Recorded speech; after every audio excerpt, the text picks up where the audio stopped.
இப்போது சமாதான ஏஜி சபையின் தலைமை போதகர் பாஸ்டர் ஆர் கிளாரன்ஸ் மருதையா அவர்கள் தேவனுடைய செய்தியை கொண்டு வருவார்கள். கிறிஸ்துவுக்குள் அன்பானவர்களே, இந்த நாளிலேயும் இந்த ஊடகத்தின் மூலமாக உங்களை சந்திப்பதிலும் மகிழ்ச்சி அடைகிறேன். இந்த நாள் உலகமெங்கும் ஹாப்பி மதர்ஸ் டே. உலகமெல்லாம் தாய்மாருடைய தினத்தை நினைத்து கர்த்தருக்கு நன்றி சொல்கிறார்கள், அவர்களை பாராட்டுகிறார்கள். ஆண்டவராய் இயேசு கிறிஸ்து இந்த உலகத்தில் இருந்த பொழுது தன்னை பெற்றெடுத்த, தன்னை வளர்த்த, தன்னை ஆதரித்த அந்த அம்மாவுக்கும் தன்னுடைய கடைசி காலத்தில் அன்பின் சிசனாய் யோவானை பார்த்து இதோ உன் தாய், அந்த மரியாளை பார்த்து இதோ உன் மகன் என்று சொல்லி கனத்தையும் மகிமையும் கொடுத்து ஆண்டவருடைய நாமத்தை மையப்படுத்தினார். குறிப்பாக தன்னுடைய தாய்க்கு செய்ய வேண்டிய தன்னுடைய கடமையை அவர் செய்து முடித்து பரலோகத்துக்கு சென்றார் என்று சொல்லி வாசித்து பார்க்கிறோம்.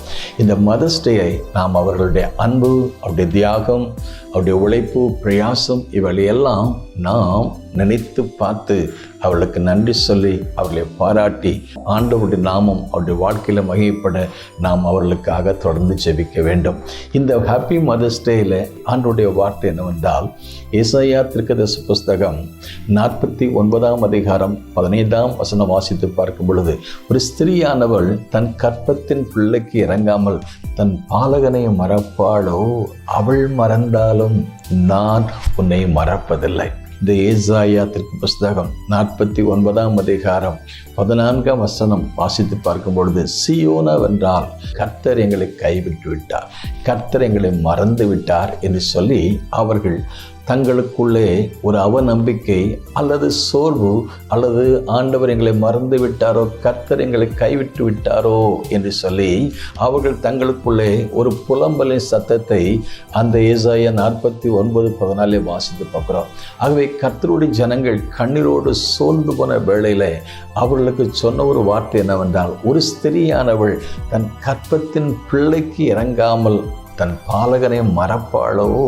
அவள் மறந்தாலும் நான் உன்னை மறப்பதில்லை என்று சொல்லி ஆண்டவர் தம்முடைய வார்த்தையினால் நம்மை தேற்றுவதை, குறிப்பாக தாயுடைய ஸ்தானத்திலே அவரே இருந்து ஆண்டவருடைய வார்த்தை சொல்கிறது.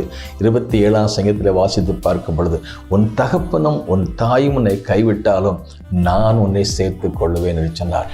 தாயிலும் மேலானவர், தந்தையிலும் மேலானவர். இந்த உலகத்திலே நமக்கு தந்த தாய்மார்களுக்காக நன்றி சொல்வோம். இந்த வேதத்தை பார்க்கும் பொழுது மோசேயுடைய தாயை நாம் மறக்க முடியாது, சாமுவேலுடைய தாயை நாம் மறக்க முடியாது. சாமுவேலுக்கு அன்னாள் என்கிற தாய் இருந்தபடினால அந்த சாமுவேலுக்காக ஜெபம் பண்ணி அந்த சாமுவேலை வளர்த்து ஆண்டோடைய பணிக்கு கொடுத்தார்களே, மாபெரும் தெய்வ மனிதனாக மாறினாரே.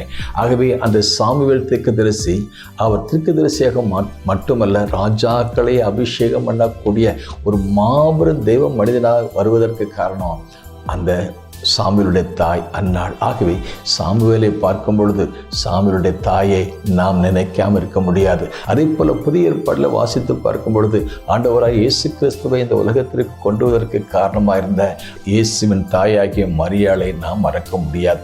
அந்த தாய் இயேசு கிறிஸ்து அவருடைய கருவிலே உருவான பொழுது நிந்தைகளையும் அவமானங்களையும் சுமக்க வேண்டியிருந்ததை அதையெல்லாம் தாண்டி ஆண்டவராய் இயேசு கிறிஸ்து உலகத்துக்கு கொண்டு வந்தார்களே, அவருடைய அன்பு, அவருடைய தியாகம், அரவணைப்பு, அதை நாம் மறக்க முடியாது.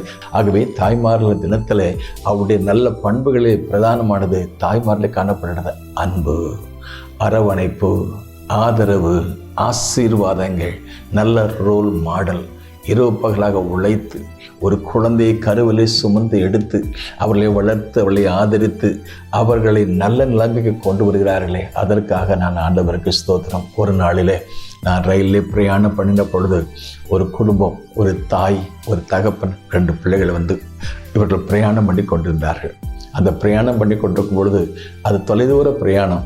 ஆகவே சாப்பாட்டு வேலை வந்த பொழுது அவங்க சாப்பாட்டை எடுத்து எல்லாருக்கும் பிளேட்டை கொடுத்து, எல்லாருக்கும் இட்லி எடுத்து கொடுத்து, அப்பாவுக்கு முதல்ல, பிள்ளைகளுக்கு அடுத்து, கடைசியில் தான் அந்த அம்மா சாப்பிட ஆரம்பித்தாங்க. ஆகவே அம்மாவுடைய அன்பு அதை மறக்க முடியாது.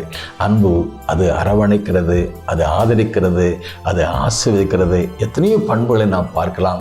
நிகழ்ச்சியை கவனிக்கிற உங்களுக்கு வேதத்தில் நீதிமொழிகள் 31 அதிகாரம் 28 வசனம் வாசித்து பார்க்கும் பொழுது, அவள் பிள்ளைகள் எழும்பி அவளை பாக்கியவதி என்பார்கள், அவள் புருஷனும் எழும்பி, அநேக பெண்கள் உண்டு, அவள் எல்லாரையும் பார்க்கலாம் நீ மிகவும் குணசாலியான பெண் என்று சொல்லி வாழ்த்துவார்கள். இந்த நாளிலேயும் இந்த மதர்ஸ் டேல நம்முடைய தாய்மார்களை கனம் பண்ணுவோம், அவர்களை பாராட்டுவோம், அவர்களுக்காக ஜெபிப்போம். அவர்கள் மூலமாக கர்த்தர் மாபெரும் காரியங்களை இன்னும் அதிகமாக செய்வாராக. இந்த நாளிலே தாய்மார்களாக இருக்கிற உங்களை வாழ்த்துகிறோம். பீஸ் அசம்பிளிஸ் ஆஃப் காட் சார்பிலே உங்களுக்கு happy mother's day. May God bless you.